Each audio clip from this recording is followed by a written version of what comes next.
그래서 사탄은 절대 신사가 아닙니다. 우리 주님은 인간의 자유의지에 대해서 이렇게 함부로 하시는 분이 아니에요. 그러니까 사랑으로, 그래서 주님께서 십자가에서 죽으신 거예요.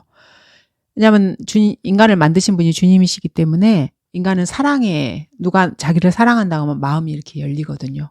그래서 주님께서 사랑으로 자신의 목숨을 바치셔서 그 사랑을 보고 사람이 이렇게 마음을 여는 거예요. 그리고 우리가 이제 주님을 조금 더 알아가면은, 더 많이 우리가 신뢰할 수 있는, 내가 그동안 몰랐구나. 그래서 성경을 공부하는 거고요. 근데 사람들이 몰라서 자기 마음을 하나님께 잘 안 열어요. 그러니까 안 여니까 더 모르는 거야. 공부를 하고 이렇게 알아야 되네요. 주님은 사실은 너무너무 선하신 분이고,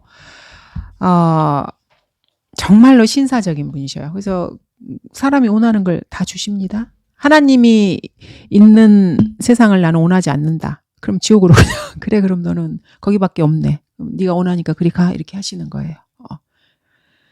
주님이 너무 신사여서 사람들이 아직은 그 철권 통치의 맛을 아직 못 봐서 자기가 그렇게 살아도 괜찮다고 생각을 하는 거예요. 근데 좋은 말로 할 때 듣는 사람이 제일 현명한 사람인 거잖아요. 주님이 지상에 이제 오셔서 철권으로 통치하시면 이제 그때는 얄짤 없습니다. 죄지면 막 잘라야 돼요. 그때는 눈으로 죄지면 눈 뽑아야 되고 그런 시대가 돼버리는 거예요. 그게 이제 의로 통치하시는 것입니다. 죄는 강력한 힘을 가지고 있습니다. 너무너무 강력한 힘을 가지고, 이거를 무시하시면 절대 안 돼요. 그래서 어린 아이들 같은 경우에 특히 성폭력을 당하거나 아주 극심한 폭력에 애들이 노출되잖아요. 그럼 애들이 정상적으로 이렇게 사고를 잘 못해요. 왜냐하면 그게 너무나 극심한 거여서. 그래서 요즘에 우울증이 많고 이런 것들이, 애들이 물론 뭐 약해서 그런 것도 있지만은 그 폭력적인 성향이나 그런 것들이 다반사가 돼서 그래요. 미디어나 TV나 인터넷이나 이런 거를 통해서 그런 식으로 사탄은 사람들을 자기가 원하는 대로 이렇게 하는 거예요. 특히 이제 이거는 아주 극단적인 얘기는 하지만 사탄 숭배자들이 사실은 사람을 제물로 지금 이 시대에도 바치고 있어요. 사람들이 그거를 잘 몰라서 그럴 뿐이거든요. 그래서 그 여자들을 이렇게 납치해가지고 강간을 해서 애가 임신이 되잖아요. 그럼 그 애는 어디에도 등록이 안 된 애잖아요. 그런 애들을 이렇게 실제로 사실은 바쳐요. 그리고 그런 책도 실제로 있고요. 그러니까 사실은 우리가 그거를 몰라서 그렇지 세상이 무서운 곳이에요. 그리고 어린아이들 실종된 아이들도 진짜 많거든요. 특히 미국 같은 데는요. 어마어마해요. 우리가 상상을 초월할 정도로 이렇게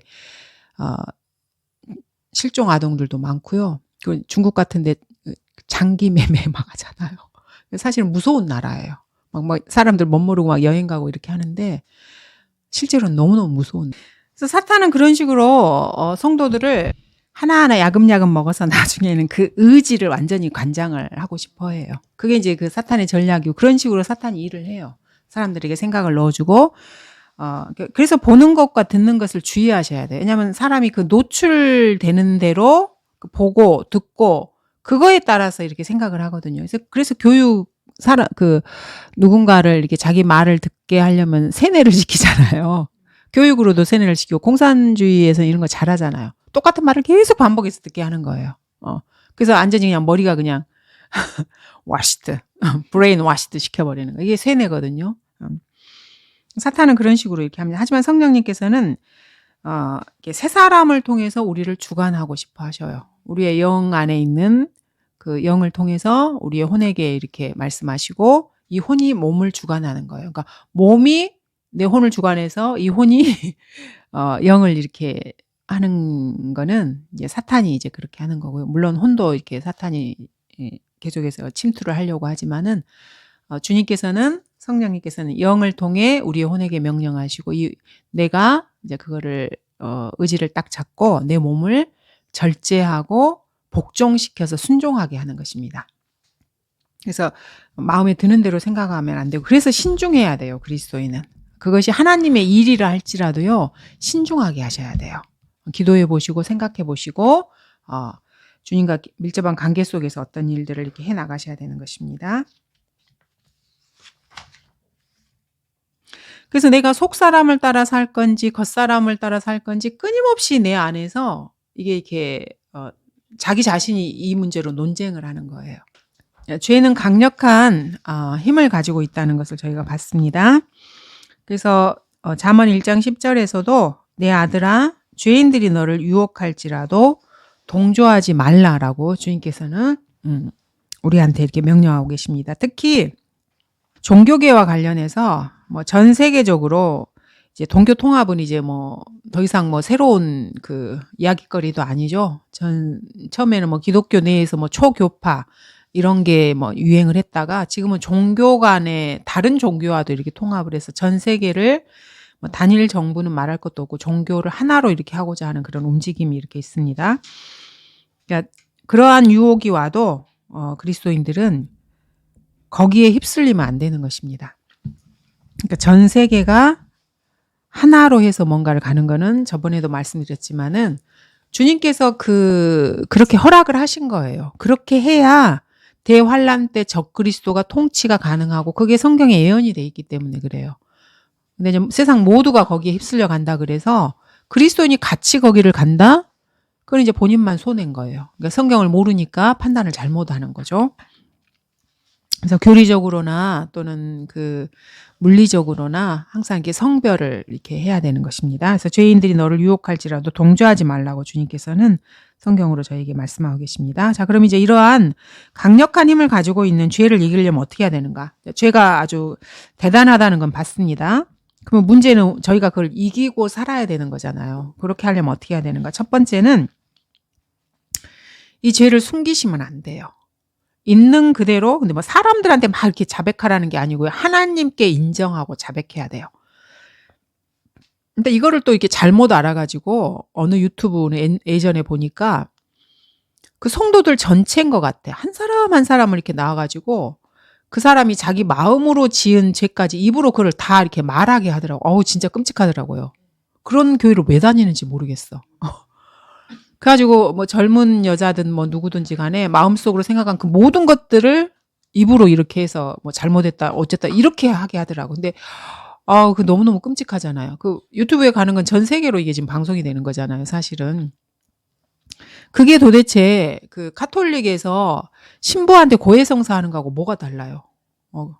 그렇게 하고 있더라고요. 절대 그러니까 사람에게 내가 뭐 어떻게 해라 이렇게 아니고, 물론 이제 그 사람에게 뭔가를 잘못했으면 그 부분에 있어서는 내가 잘못했다라고 말을 하는 게 맞지만은 기본적으로 죄를 숨기지 않고 인정하고 자백해야 된다는 말은 하나님께 하는 것을 말하는 것입니다.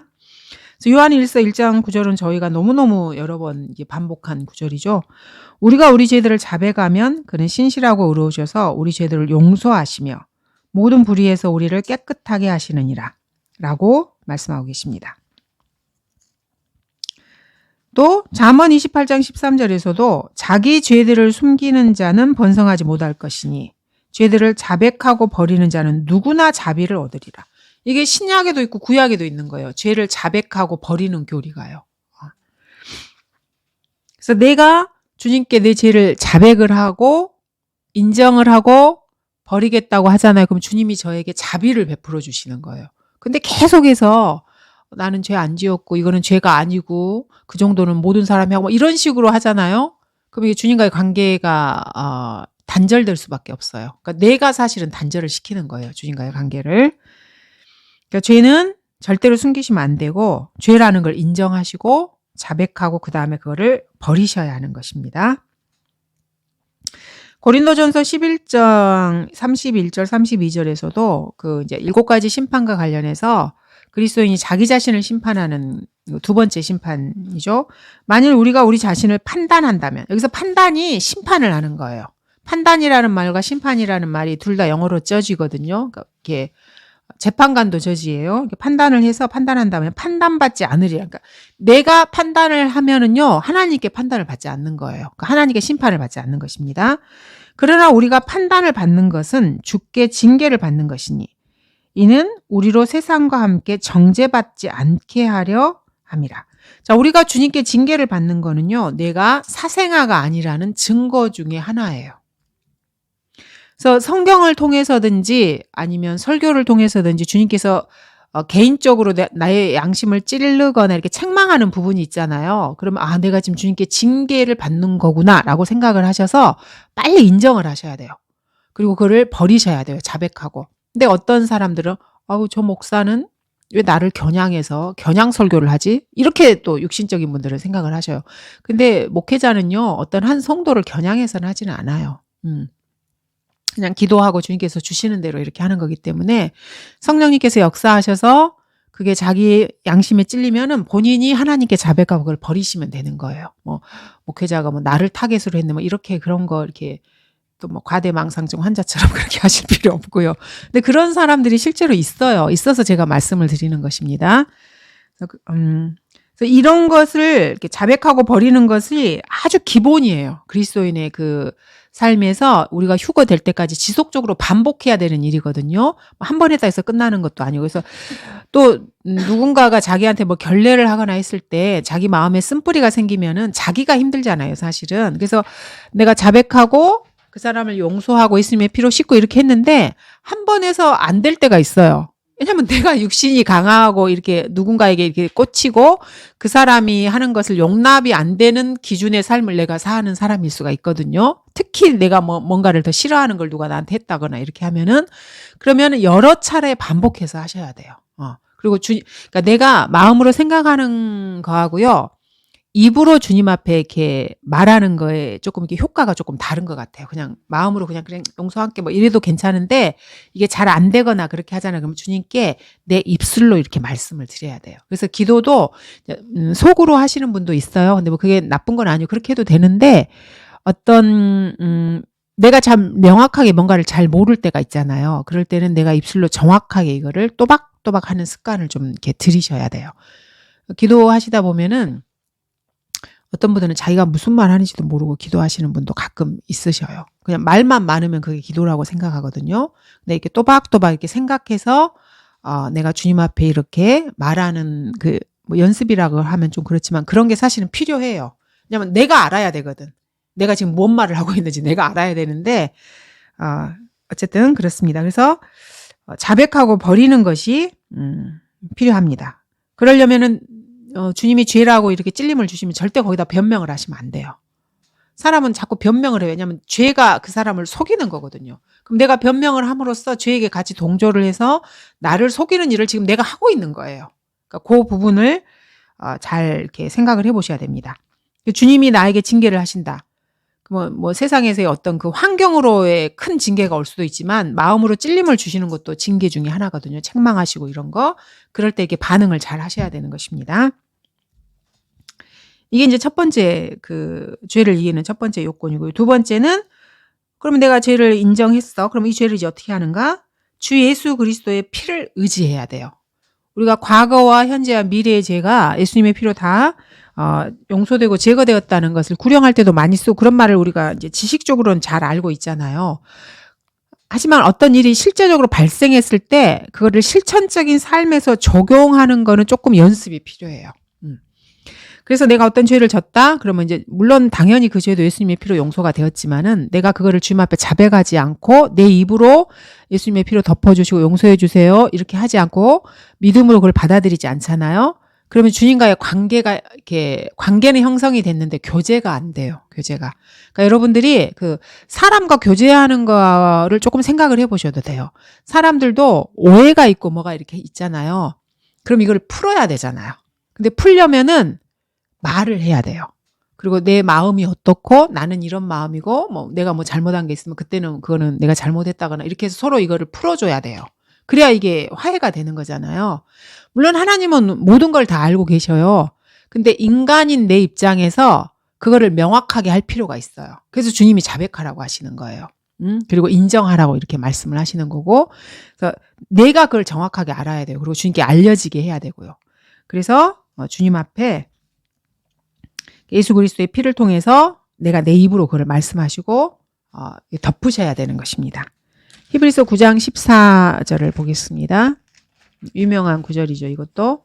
하물며 영원하신 성령을 통하여 흠없는 자신을 하나님께 드린 그리스도의 피가 어찌 죽은 행실에서 너희 양심을 정결케 하여 살아계신 하나님을 섬기게 하지 못하겠느냐. 예수 그리스도의 피는 어떠한 죄라도 씻을 수 있고요. 우리의 양심을 정결케 할 수가 있어요. 정결케 된 그 양심으로 하나님을 섬기는 것입니다. 그래서 어떠한 상황에서 어떤 죄라도 항상 예수님의 피로 그거를 덮으시고, 성경에 주님이 이렇게 적어 놓으셨잖아요. 피가 이렇게 해서 살아계신 하나님을 섬기지 못하게 섬길 수 있어요. 어떤 죄라 하더라도 예수님의 피로 이렇게 씻게 되면은요. 자, 그리고 예수 그리스도 안에서 내가 죽었다라는 것, 성도인 내가 죽었다라는 것을 늘 상기시키셔야 돼요. 그리고 그렇게 여겨야 돼요. 나는 죽었어. 육신을 위해 살고자 하는 옛날에 나는 이미 끝났어. 나는 더 이상 그런 사람이 아니야. 나는 성경으로 기준으로 해서 사는 사람이야. 본인이 스스로 이거를 계속 상기시키시고 가치관을 이렇게 바꾸셔야 돼요. 그래서 이제 저희가 로마서 그때 6, 7, 8장을 했던 가장 큰 이유가 이게 그리스도인의 삶의 기본이기 때문에 그래요. 이게 안 되면은요, 어려워요. 그리스도인의 삶이. 진짜 어렵거든요. 그리고 그냥 이렇게 뭔가 좀 배운 듯이 하는데 실천이 안 되면은 그냥 머리만 큰 애예요. 근데 본인은 성장을 했다고 생각을 하는데 이게 성장이 아니에요. 이거는. 절대 성장이 아닙니다. 그것은. 로마서 6장 6절에 보시면은 아까 저희가 이제 봤죠. 우리가 이것을 아나니 곧 우리 옛사람이 그와 함께 십자가에 못 박힌 것은. 그래서 내가 예수님을 믿었다. 이 말은 옛사람이 이미 죽었다. 십자가에 주님과 함께 못 박혔다. 이 말이에요. 죄의 몸을 멸하여 더 이상 우리가 죄에게 종노릇하지 않게 하기 위함이니라. 내가 그리스도와 함께 십자가에 못 박혀서 더 이상 내 뜻대로 사는 삶이 아니다라고 내가 그거를 인정하고 이걸 그렇게 여겨야 죄의 종의 삶을 살지 않게 되는 거예요. 이렇게 하는 거 외에는 주님을 섬기면서 사는 다른 방법이 없어요. 이거 외에는 없어요. 그러니까 내가 죽어야 되는 거예요. 근데 우리가 다 살아있잖아요. 살아있는 사람인데 왜 자꾸 죽었다 그래? 그래서 죽은 줄로 여기라는 거예요. 내 마음으로 세상에서 잘난 척하고 인정받고 싶어하고 뭐 그런 나는 이미 죽었어. 내가 예수님을 믿었을 때 그 존재는 이미 없어진 거야. 십자가에 못 박혔어. 그리고 내가 사는 것은 이제 주 예수 그리스도를 믿는 믿음으로 사는 거야. 성경에 기록된 말씀을 믿는 믿음으로 사는 거야. 이렇게 자기 자신이 계속해서 이 말씀의 기준을 자기 자신한테 이렇게 반복해서 하셔야 돼요. 휴거 될 때까지 해야 돼요. 이거는. 내가 어제까지는 잘했어요. 근데 오늘 내가 다시 십자가를 걷어차고 매달린 거 뛰쳐내려와서 그냥 더 이상 힘들어서 못하겠어. 그냥 조금은 내가 좀 숨 좀 쉬고 내가 하고 싶은 대로 하겠어. 내가 원하는 대로 하겠어. 이렇게 하면 과거는 이미 끝난 거예요. 현재 나는 지금 제 멋대로 살고 있는 육신적인 사람인 거예요. 그런 것입니다. 그래서 그리스도인 한 사람을 키우기가 어려워요. 이게 죽을 때까지, 휴가 될 때까지 반복되는 일이기 때문에 그런 것입니다. 그래서 말씀이 아니면 안 돼요. 성령님의 도우심이 아니면 절대 안 되는 거고요. 그래서 그렇게 여기셔야 됩니다. 6장 11절에도 보시면 이와 같이 너희도 너희 자신을 정녕 죄에게는 죽은 자요 예수 그리스도 주로 말미암아 하나님께는 산 자로 여기라 이렇게 말씀하고 내가 여겨야 돼요. 다른 사람이 대신해 주지 않습니다. 이거는 어떤 죄된 행동이 이렇게 있어요. 그럼 그거를 했던 옛날 나는 이미 죽었어 이렇게 이제 하면 되는 거예요. 그럼 반응을 안 하는 거예요. 뭔가의 반응을 잘한다는 거는 내가 거기에 살아있다는 말이에요. 그러니까 이 죽었다 살았다는 개념을 여러분이 잘 이렇게 생각을 해보셔야 돼요. 세상에서는 죽었다 그러면 존재가 없어지는 걸 죽었다 그래요. 그러니까 사람이 죽잖아요. 그러면 이제 몸은 있죠. 근데 몸이 썩어서 나중에 흙으로 돌아가잖아요. 그러면 존재가 이제 없어지는 거예요. 그러면 사람은 죽었다고 생각을 하는 거예요. 근데 하나님 보시기에 죽었다는 말은요. 그 말이 아니에요. 존재는 그대로 있어요. 예를 들어서 고장난 TV나 핸드폰 생각해 보시면 돼요. 고장이 났어요. 그러면 그 용도에 맞게 쓰지는 못해요. 근데 존재는 그대로 있어요. 그거하고 똑같아요. 그래서 죄에게 죽은 자로 여기라 이 말은 예를 들어서 뭐 우리 성도님들은 뭐 그러시진 않겠지만 옛날에 막 술 먹고 이렇게 살았어요. 근데 이제 그리스도인에서 그렇게 안 해요. 그러면 이제 친구들이 이렇게 어디 가서 우리 뭐 술 한잔 하자 뭐 이렇게 이제 해요.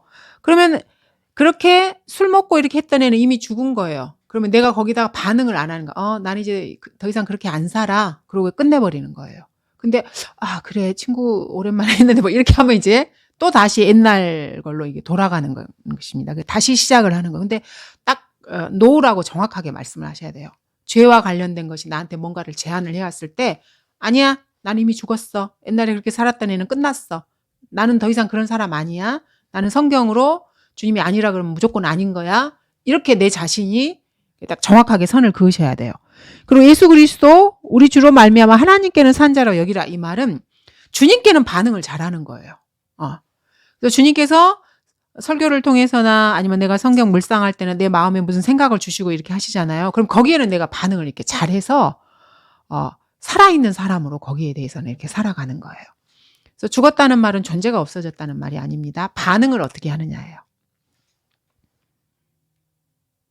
그래서 내가 내 마음을 그렇게 여겨야 되는 것입니다. 그래서 내가 여겨야 되기 때문에 내가 하는 거예요.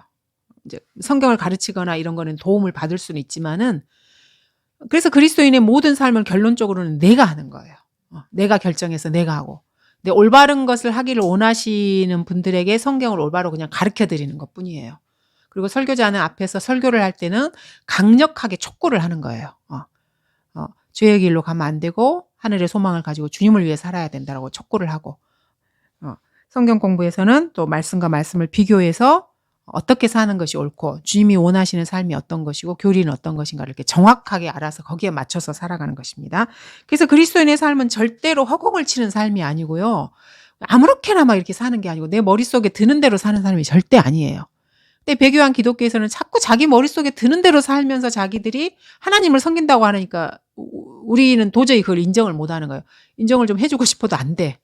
자기 머릿속에 나는 대로 이렇게 살면서 그걸 하나님을 섬긴다고 하면 절대 그게 말이 안 되는 것입니다. 그래서 우리가 그런 사람들을 이렇게 비판을 하면서 우리도 그렇게 살면 안 되는 거죠. 내 생각대로 이렇게 살면서 내가 하나님을 섬긴다고 생각하시면 절대 안 되는 것입니다. 그리고 네 번째로는 죄와 관련된 어떤 생각이 내 생각을 지배하지 않도록 주의를 하셔야 되는 것입니다. 자, 고린도후서 한번 보겠습니다. 고린도후서 10장을 보시면은 3절에서 6절 보시면 이것도 정말 너무너무 중요한 말씀이에요. 자, 이는 우리가 육신 안에서 행하지만 육신을 따라 싸우지는 아니함이니 우리의 전쟁 무기는 육신적인 것이 아니요 오직 하나님을 통하여 견고한 요새들을 무너뜨리는 능력이라. 여기에 지금 견고한 요새라는 말이 나옵니다. 여기 하나 주목해 주시고요. 5절에 여러 가지 구상과 하나님을 아는 지식을 거역하여 스스로 축혀 세운 모든 높은 것들을 무너뜨리며 모든 생각을 사로잡아서 그리스도께 복종케 하니. 사람 안에는요. 그 사람이 아무리 순해 보이는 사람도요. 자기만의 요새가 다 있어요. 근데 이 요새가 견고해요. 다.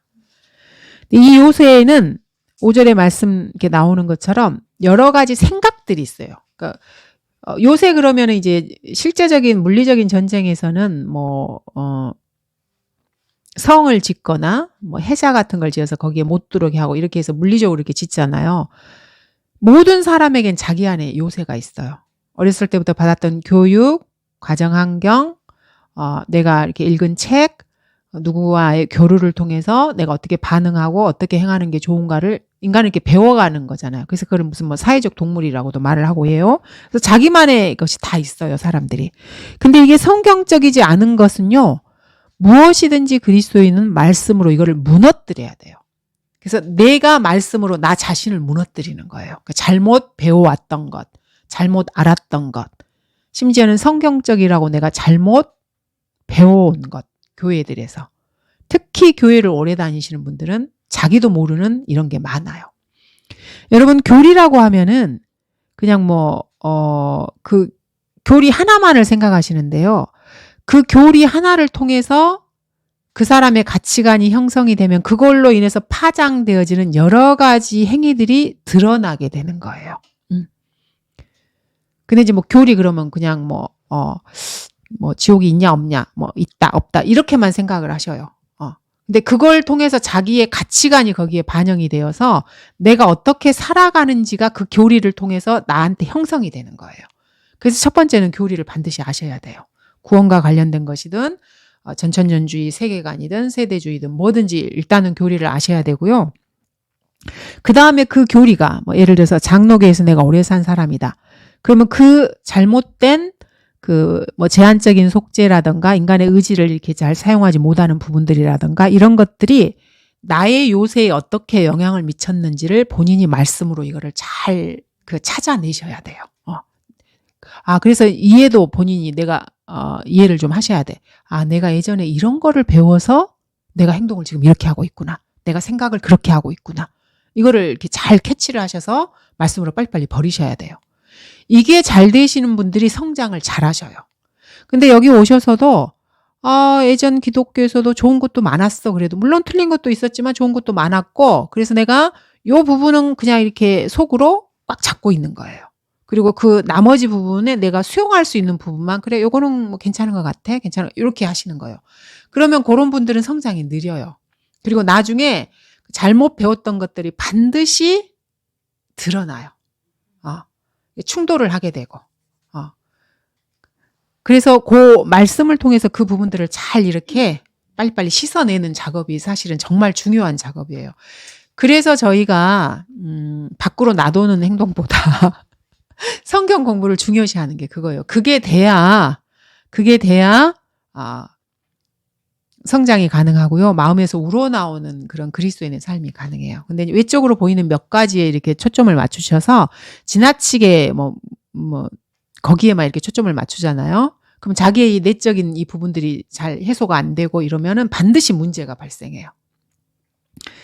그래서 여러분들이 구령을 하시든지 교회 사역을 하시든지 무엇을 하시든지 간에요. 여러분이 하실 만큼만 하셔야 돼요.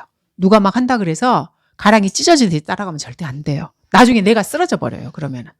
그래서 뭐 사람마다 다 다르거든요. 재능도 다르고 은사도 다르고 내가 해야 될 영역도 달라요. 그리고 주님께서 그 사람에게 특별히 교회 사역에서 더 이렇게 그 사람만이 하기를 원하는 부분들이 사람마다 다 달라요. 그런데 이제 뭐 겉으로 드러나는 것 때문에 누구는 뭐 저렇게 하니까 그거에 대해서 도전을 받고 열심히 하시는 것은 좋은데 너무 지나치게 거기에 이렇게 하시면 절대 안 돼요. 그럼 나중에 내가 무너져 버려. 그러면은 주님을 위해서 했던 일이 결국엔 그게 사탄이 그거를 쓰는 용도로 사용될 수도 있어요. 사탄은 진짜 교활하거든요. 진짜로 교활해요. 그래서 좋은 것이라고 할지라도 그 분량 안에서 하셔야 돼요. 분량 안에서. 그래서 본인의 이러한 요새들을 무너뜨린 능력이 바로 하나님을 통해서 하는 거예요. 주님의 말씀으로 하는 거고요.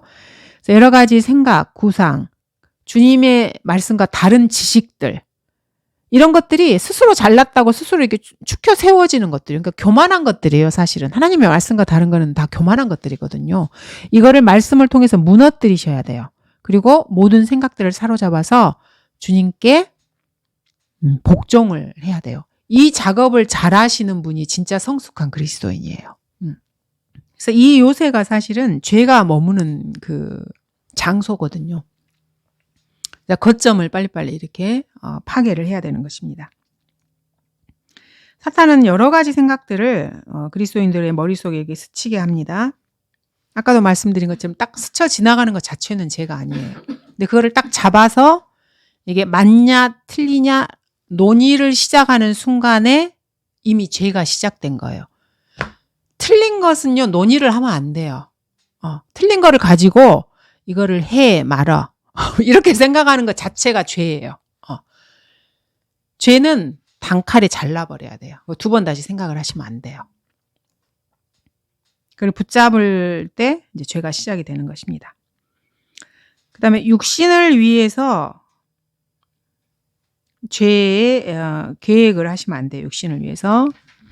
로마서 13장 보시면은 그래서 이 부분은 사실은 너무너무 중요한 부분이에요. 저희가 오늘 지금 이게 하고 있는 부분들은 그리스도인의 실제 삶과 관련해서 이거는 뭐 이렇게 학문으로 한번 배우고 끝나는 그런 게 아니고요. 계속해서 반복해서 여러분이 자기 자신을 살펴보고 죽을 때까지 해야 되는 일이기 때문에 그래요. 너무너무 중요한 일입니다. 이거는. 자, 로마서 13장 14절도 보시면은 오직 주 예수 그리스도로 옷 입고 정욕을 채우려고 육신을 위해 계획하지 말라. 내 육신을 만족시키는 그런 것에 너무 골몰하시면 안 됩니다. 그리고 세상 사람들은 근데 모든 삶이 육신의 정욕과 안목의 정욕과 생애 자랑을 위해서 사는 사람이에요. 올인해요. 거기에. 올인. 자신의 몸과 혼과 영과 모든 것을 올인해서 사는 사람이에요. 우리는 이제 거기서 나온 사람이잖아요. 내 몸과 혼과 영을 주님께 의탁하고 주님을 위해서 사는 거예요. 그럼 나머지는 주님께서 채워주시는 거고요. 우리가 기도를 통해서 이렇게 채워가는 것입니다. 육신을 위하여 이렇게 계획하고 살지 않습니다. 우리는 이미 예수 그리스도께서 주신 의의 옷을 가져서 구원받은 사람입니다. 근데 여기서 주 예수 그리스도로 옷 입으라고 이렇게 다시 한번 명령을 하고 계십니다. 구원은 받았지만 예수 그리스도의 옷으로 내가 입고 있는지를 늘 이렇게 살펴봐야 되는 것입니다. 그리고 말씀에 의한 물로 계속해서 씻어야 됩니다. 에베소서 5장 6절에도 보시면은 아무도 너희를 헛된 말들로 속이지 못하게 하라. 이는 이런 일들 때문에 하나님의 진노가 불순종의 자녀들 위해 임하기 때문이라. 구원받지 않은 사람들 머리 위에는요 하나님의 진노가 있거든요. 그 사람들은 하나님의 진노를 이고 다니는 사람들이에요. 그냥 같이 따라다녀. 하나님의 진노가 그 사람 가는 데마다 이렇게 따라다니거든요. 근데 이런 일들 때문에 하나님의 진노가 있다고 말씀하고 계세요. 헛된 말들에 속는 거죠. 세상 사람들은. 근데 우리에게는 하나님의 진노가 머리에 없는데 사고 체계나 이런 것이 세상 사람과 똑같이 생각하고 똑같이 말하고 똑같이 살고 목표도 갖고 이러면은 주님이 우리 머리 위에서 진노를 제거해 주셨는데 그런 것 때문에 그 세상 사람들에게 진노가 있는데 예수님의 피로 진노를 제거해 주셨는데 동일하게 그런 진노를 받을 가치관을 가지고 산다면 이게 앞뒤가 안 맞잖아요. 그래서 아무도 우리를 속이지 못하게 해야 됩니다. 속이는 자도 나쁘고요. 속임을 당한 사람도 나빠요. 한 번 속는 거는 그럴 수 있어요. 근데 두 번, 세 번 속잖아요. 그러면 그건 그 사람 탓이에요. 물론 사기꾼이 나쁘지만 사기꾼한테 계속 속는 사람도 솔직히 말해서 답답하잖아요. 그렇지 않습니까, 여러분? 한 번 속았으면 됐지. 돈과 관련해서도 그래요. 한 번 누가 돈을 빌려달라 그래서 그때는 멋 모르고 빌려줬어요. 근데 그 사람이 안 갚아요. 근데 또 와서 또 빌려달라 그래. 그럼 또 빌려줘. 두 번, 세 번, 네 번 또 빌려. 그건 이제 내 잘못인 거예요. 한 번 무슨 일을 당했으면 자기가 판단을 해서 올바른 생각을 가져야 되는 거잖아요. 근데 뭐를 경험을 했는데 생각이 여전히 똑같아. 그건 내 잘못이지. 그러니까 돈을 빌리러 오는 사람이 처음에 왔을 땐 그럴 수 있어요. 근데 안 갚고 했는데 계속 내가 돈을 빌려줘. 그러면 내가 상대방이 죄를 짓도록 조장을 하고 있는 거예요, 사실은. 같이 동조하는 거예요. 그러니까 내가 뭐 마음이 약해서 뭐 그랬네, 뭐 누구를 뭐 어째, 이건 아니라고 봐요. 그래서 그리스도인의 삶은요, 냉철해야 돼요. 은행에서 돈을 빌려주지 않는 사람에게 내가 돈을 빌려준다? 그 말은요, 그냥 거저 주는 거예요. 내가 뭐 능력이 되면 그럴 수는 있지만 우리 보통 사람들은 그렇게 능력이 많은 사람은 아니잖아요.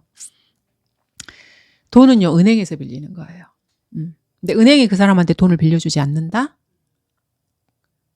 그럼 근데 내가 빌려준다? 그럼 그거는 거저 주는 거예요. 그래서 옛날부터 교회에서는요, 돈 거래는 절대 하시면 안 돼요, 여러분. 근데 성도라 그래가지고 사람들이 그 성도를 속이는 사람들이 있거든요. 그래서 말 잘하는 사람들이 참 많더라고요. 그래서 예전에도 보면은 막 돈을 막 4천, 5천 같은 성도라고 해서 돈을 빌려줘서 못 받아가지고 막 이렇게. 근데 사실은 속은 거죠. 그런 사람들이 있다 그러더라고요. 교회마다 다니면서 진짜 잘한대요. 처음에 와가지고는. 막 뭣도 퍼주고 뭐 어쩌고 저쩌고 해서 사람들하고 친해지잖아요. 그 다음에 돈을 빌리는 사람이 있어요. 네. 그리고 나서 그 교회를 떠나서 다른 교회로 또 가요. 실제로 있어요, 이런 사람이.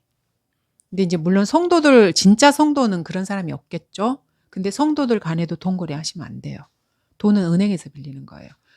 뭐 자질구레하게 이렇게 조그마한 돈이 급해서 이렇게 빌릴 수는 있지만은 이렇게 어쨌든 범위가 넘어가는 거를 누구한테 이렇게 빌리는 거는 너와 나의 관계를 끝내자고 하는 거하고 똑같아요.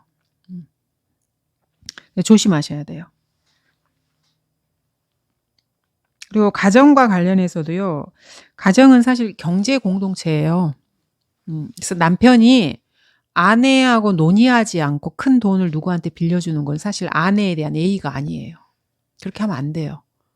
근데 나는 선하고 좋고 남편을 이렇게 복종해야 되는 사람이기 때문에 그리스도인이기 때문에 이걸 참아야 된다. 이거는 그 누구도 그렇게 가르치는 사람 없어요. 내가 잘못 배운 거예요. 정확하게 하셔야 돼요. 남편과 이 문제에 대해서 정확하게 선을 그으시고요.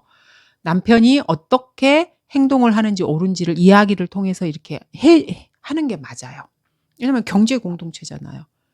집안의 경제가 가세가 기울면 같이 고통을 받거든요. 근데 어떻게 해서 아내한테 말 한마디 없이 자기 마음대로 이렇게 돈을 이렇게 마음대로 예의가 없는 사람이에요. 예의가 없는 남편이에요. 그거는 여자들도 마찬가지고요. 딴 주머니 서로 차고 있으면 상관없는데 어쨌든 간에 그렇다는 것입니다. 그래서 이거를 뭐 이렇게 막 붙잡고 싸우라는 게 아니고 기도하시면서 남편들이 이제 혹시 그러지 못하신 분들이면 지혜롭게 처신하실 수 있도록 도와주셔야 돼요. 안 그러면 그 고통이 고스란히 나한테 와요. 내 자녀들하고. 현명하게 하셔야 됩니다. 육신을 위해서 계획하시면 안 되고, 그래서 저희가 성경을 배우는 게요. 그런 것들을 잘하기 위해서 그런 거예요. 성경적인 지혜를 얻기 위해서요.